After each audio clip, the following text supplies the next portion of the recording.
من یتق اللہ یجعل لہ مخرج ویرزقہ من حیث لا یحتسب، جو تقوی اختیار کرتا ہے اللہ تعالیٰ اس کو وہاں سے رزق دیتا ہے، اس کو ہر تنگی سے راستہ دیتا ہے، اور وہاں سے رزق دیتا ہے جہاں سے اس کو وہم و گمان بھی نہیں ہوتا۔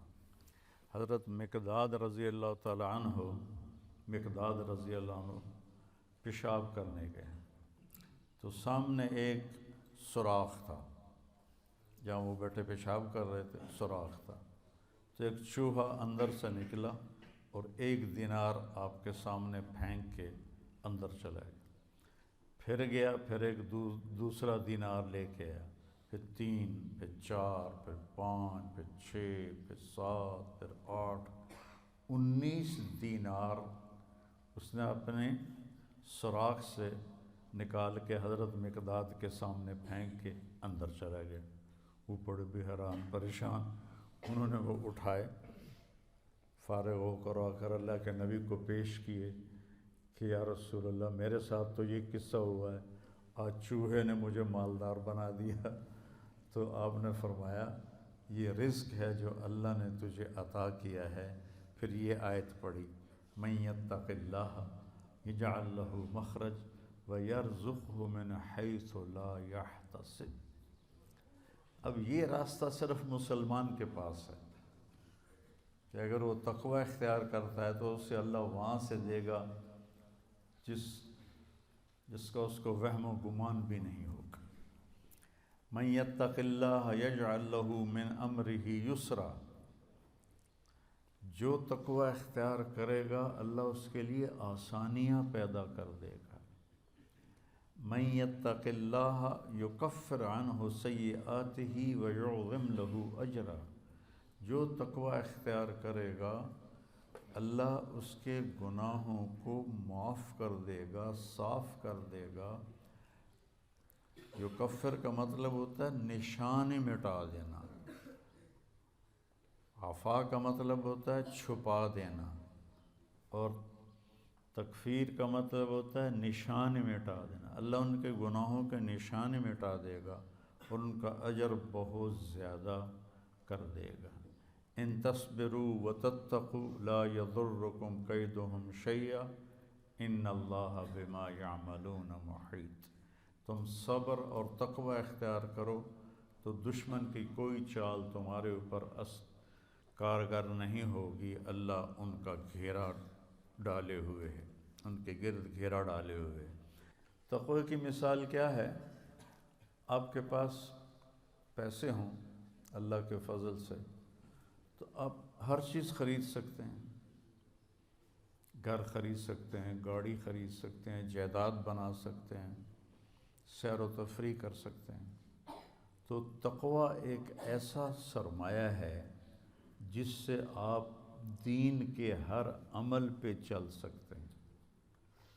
تقوی ایک ایسا سرمایہ ہے جس پر آپ دین کے ہر عمل کو اپنا سکتے ہیں اور اس پہ چل سکتے ہیں۔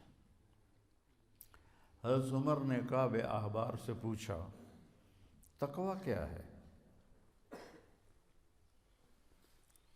چونکہ قرآن میں مختلف تعبیرات ہیں تقوی کی، تو حضرت عمر نے پوچھا، کعب احبار یہودی عالم تھے، ایمان لائے تھے، تابعی ہیں، مت تقوی؟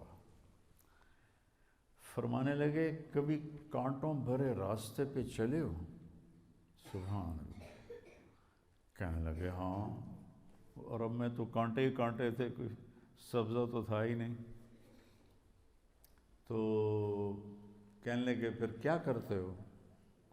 کہا میں اپنا کرتا سمیٹ لیتا ہوں، دامن سمیٹ لیتا ہوں، اور کانٹوں سے بچا کے میں آگے نکل جاتا ہوں۔ کہ بس یہ تقوی ہے کہ چاروں طرف گناہوں کے خاردار کانٹے ہیں،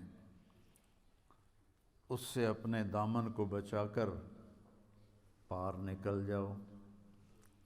اور دوسرا کہ لوگوں کے سخت رویے ہیں، کانٹوں کی طرح چبھتے ہیں، تو روزے کا صلہ بتایا گیا ہے تقوی، کہ اس سے انسان کو تقوی حاصل ہوتا ہے، اللہ کی خشیت، اللہ سے حیا کو تقوی کہتے ہیں۔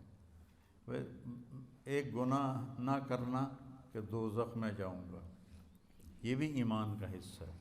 ایک گناہ نہ کرنا کہ مجھے اللہ سے شرم آتی ہے، مجھے اللہ سے حیا آتی ہے، یہ حیا کا جو درجہ ہے یہ خوف کے درجے سے بڑا ہے۔ یا ایھا الذین آمنوا، یہ عزت صرف اس امت کو ملی ہے اور کسی امت کو یہ اعزاز نہیں ملا۔ کتب علیکم الصیام، تم پہ روزے ہم نے فرض کیے ہیں، کما کتب علی الذین من قبلکم، جیسے تم سے پہلے لوگوں پر ہم نے روزہ فرض کیا تھا تم پر بھی فرض کیا ہے۔ کیا ملے گا؟ لعلکم تتقون، تمہیں تقوی ملے گا۔ Thanks for watching. Please subscribe, like, share Mufti Sufyan.